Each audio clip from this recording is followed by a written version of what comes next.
ముఖ్యమంత్రి రేవంత్ రెడ్డి మాట ఎక్కడా కూడా చెల్లకపోవడంతో రేవంత్ రాజీ అస్త్రంకొచ్చినట్టు తెలుస్తుంది.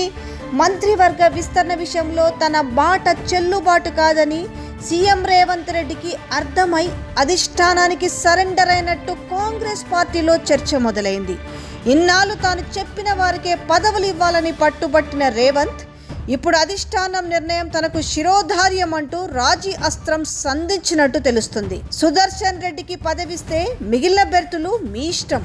విందులో మీనాక్షి నటరాజన్ ముందు ప్రతిపాదన, ఢిల్లీ పెద్దల నుంచి సానుకూల స్పందన, మంత్రివర్గ విస్తరణకు గ్రీన్ సిగ్నల్ ఇచ్చే అవకాశం, ఓసీలకు ఒక్క పదవే ఇవ్వాలనే నిబంధన, సందిగ్ధంలో రాజగోపాల్ రెడ్డి, మల్రెడ్డి, ప్రేమ్ సాగర్ రావు బెర్తులు. ఇక మంత్రివర్గ విస్తరణ విషయంలో తన మాట చెల్లుబాటు కాదని సీఎం రేవంత్ రెడ్డికి సరే లేటుగానైనా అర్థమైందనుకుంటున్నారు. ఎందుకంటే అధిష్టానానికి సరెండర్ అయినట్టు కాంగ్రెస్ పార్టీలోనే చర్చ మొదలైంది.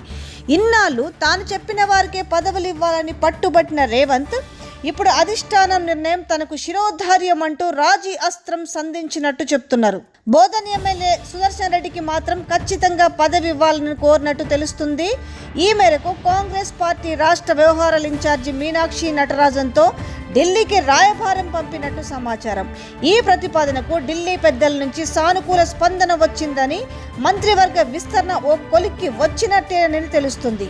సీఎం రేవంత్ రెడ్డి ఇటీవల 3 రోజుల పాటు ఢిల్లీలో ఉన్న మంత్రివర్గ విస్తరణకు అధిష్టానం నుంచి అనుమతి రాని సంగతి తెలిసిందే. పైగా రేవంత్ ఎంత ప్రయత్నించినా రాహుల్ గాంధీ అపాయింట్మెంట్ ఇవ్వలేదని కాంగ్రెస్ వర్గాలు చెప్తున్నాయి. మరోవైపు టీపీసీసీ చీఫ్ మహేష్ గౌడ్కు 2 సార్లు రాహుల్ అపాయింట్మెంట్ ఇవ్వడం పైన తీవ్ర చర్చ జరుగుతుంది. సీఎం రూపొందించిన జాబితాను రాహుల్ గాంధీ పక్కన పెట్టారని, తాను తయారు చేసిన 4 పేర్లతో కూడిన జాబితాను మహేష్ గౌడ్కి ఇచ్చి పంపారని కథనాలు వస్తున్నాయి. తత్వం బోధపడింది. విందు యంత్రాంగం, విందు మంత్రాంగం, ఢిల్లీలో జరిగిన పరిణామాలతో సీఎం రేవంత్ రెడ్డికి తత్వం బోధపడిందని, క్షవరం అయితే కానీ వివరం తెలియదన్నట్టుగా కాంగ్రెస్ వర్గాలు చెప్తున్నాయి. తన నిర్ణయాల పట్ల అధిష్టానం పూర్తి వ్యతిరేకత ఉందని సీఎంకు అర్థమైందని నేతలు చర్చించుకుంటున్నారు. మరోవైపు ఎమ్మెల్యేలు విశ్వాసం కోల్పోతున్నారని ఇంటెలిజెన్స్ వర్గాలు హెచ్చరించినట్టు ప్రచారం జరుగుతున్నది. సీఎంగా బాధ్యతలు స్వీకరించిన 9 నెలల తర్వాత రేవంత్ రెడ్డి స్వయంగా తెప్పించుకున్న అంతర్గత నివేదిక ప్రకారం 64 మంది కాంగ్రెస్ ఎమ్మెల్యేల్లో 26 మంది మాత్రమే ఆయనకు కొంచెం అటూ ఇటుగా ఉండి లేనట్టుగా మద్దతున్నట్టుగా తెలుస్తుంది. ఈ సంఖ్య ఇప్పుడు పూర్తిగా 10కి పడిపోయిందని చెప్పుకుంటున్నారు. ఇలా ఇటు రాష్ట్రంలో అటు ఢిల్లీలో తన పరపతి దెబ్బతింటున్నదని సీఎంకు అర్థమైందని అంటున్నారు. ఏటికెదిరటం కన్నా అధిష్టానంతో సంఖ్యత పెంచుకోవడమే ఉత్తమనే ఆలోచనలకు వచ్చినట్టు సమాచారం. అందుకే ఆయన అకస్మాత్తుగా మంత్రులతో రాత్రిపూట విందు ఏర్పాటు కూడా ఇందుకే కారణమని కూడా తెలుస్తుంది. ఈ సందర్భంగా మీనాక్షి నటరాజన్తో కలిసి సీఎం ప్రత్యేకంగా భోజనం చేసిరని, అనంతరం తన రాజీ ప్రతిపాదనను ఆమె ముందు పెట్టినట్టు గుసగుసలు వినిపిస్తున్నాయి. సుదర్శన్ రెడ్డి ఉమ్మడి నిజామాబాద్ జిల్లాలో కాంగ్రెస్ పార్టీ బలోపేతం కోసం తీవ్రంగా కృషి చేసిందని, అధికారంలోకి వస్తే మంత్రి పదవి ఇస్తామని హామీ ఇచ్చినట్టు గుర్తు చేశారట. పైగా సుదర్శన్ రెడ్డికి రాజకీయంగా ఇదే చివరి అవకాశమని, ప్రభుత్వంలో నిజామాబాద్ జిల్లాకు ప్రాతినిధ్యం లేదని వివరించినట్టు తెలుస్తుంది. ఇక ఓసీ కోటాలో ఆయనకు అవకాశం ఇచ్చి మిగతా పదవులు అధిష్టానం ఎవరికిచ్చినా తనకు అభ్యంతరం లేదని చెప్పినట్టు సమాచారం. రేవంత్ రెడ్డి ప్రతిపాదనను మీనాక్షి గురువారం ఉదయం రాహుల్ గాంధీ దృష్టికి తీసుకెళ్లారని, ఆయన సానుకూలంగా స్పందించిరని కాంగ్రెస్ వర్గాల్లో చర్చ మొదలైంది. దీంతో 15 నెలలుగా ఊరిస్తున్న మంత్రివర్గ విస్తరణకు హైడ్రామాకు తెరబడబోతుందని కాంగ్రెస్ శ్రేణులు భావిస్తున్నాయి. జూన్ మొదటి వారంలో మంత్రివర్గ విస్తరణ ఉంటుందని కూడా చెప్పుకుంటున్నారు.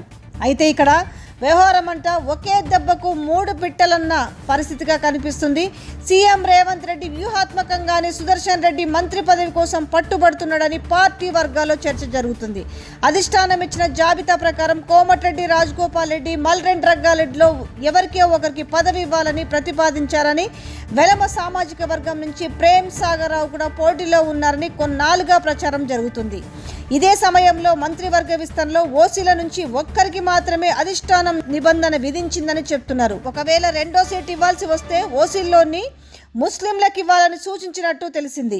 ఓసీ కోటా సీటు కోసం 4 పోటీలో ఉన్న నేపథ్యంలో తన సన్నిహితుడికి ఎలాగైనా పదవి ఇప్పించాలని సీఎం గట్టిగా నిర్ణయించుకున్నట్టు చెప్తున్నారు. ఈ నేపథ్యంలో అధిష్టానానికి రాజీ అస్త్రం ప్రయోగించారని చర్చించుకుంటున్నారు. తద్వారా మిగతా 3 ఓసీ సామాజిక వర్గం నేతల భవిష్యత్తు దాదాపు సందిగ్ధంలో పడ్డట్టేననే ప్రచారం జరుగుతుంది. మరి ఇక్కడ ఓసీలో ఒకరికి సుదర్శన్ రెడ్డికి ఇస్తే మిగతాది రాజగోపాల్ రెడ్డి పరిస్థితి ఏంటని కూడా ఆలోచిస్తున్నారట. ఎందుకంటే బీజేపీలో నుంచి ఆయన ఇక్కడికి తీసుకురావడానికి ఖచ్చితంగా కాంగ్రెస్ అధికారంలోకి వస్తే మంత్రి పదవి ఇస్తానని హామీ ఇవ్వడమే కాకుండా భువనగిరి ఎంపీ గెలిపించుకుంటే కూడా మంత్రి పదవి ఖాయమని చెప్పడంతోనే అన్నీ తానై వ్యయ ప్రయాసల కేర్చి కూడా చామల కిరణ్ కుమార్ రెడ్డి గెలిపించుకున్న విషయం తెలిసిందే. మరి ఇక్కడ ఓసీ సామాజికంలో ఒక్కరికి మాత్రమే సుదర్శన్ రెడ్డికి మంత్రి పదవి ఇస్తే మరి రాజగోపాల్ రెడ్డి పరిస్థితి ఏంటని కూడా ఆలోచిస్తున్నారు. అయితే ఇక్కడ రాజగోపాల్ రెడ్డికి చెక్ పెట్టే విధంగా సీఎం రేవంత్ రెడ్డి ప్రయత్నిస్తున్నట్టు తెలుస్తుంది. ఎందుకంటే ఆయనకు రాజీ అస్త్రం సంధించారు. ఏంటంటే ఆ ఒక్కరికి ఇచ్చిన తర్వాత మిగతా 2 మీరు ఎవరికి ఇచ్చుకున్నా ఓకే అని అతను చెప్పడంతో ఇప్పుడు రాజగోపాల్ రెడ్డి పరిస్థితి ఏంటనేది మాత్రం ఇప్పుడు ఒక కన్ఫ్యూజన్ వ్యవహారంలో ఉందనే చెప్పాలి.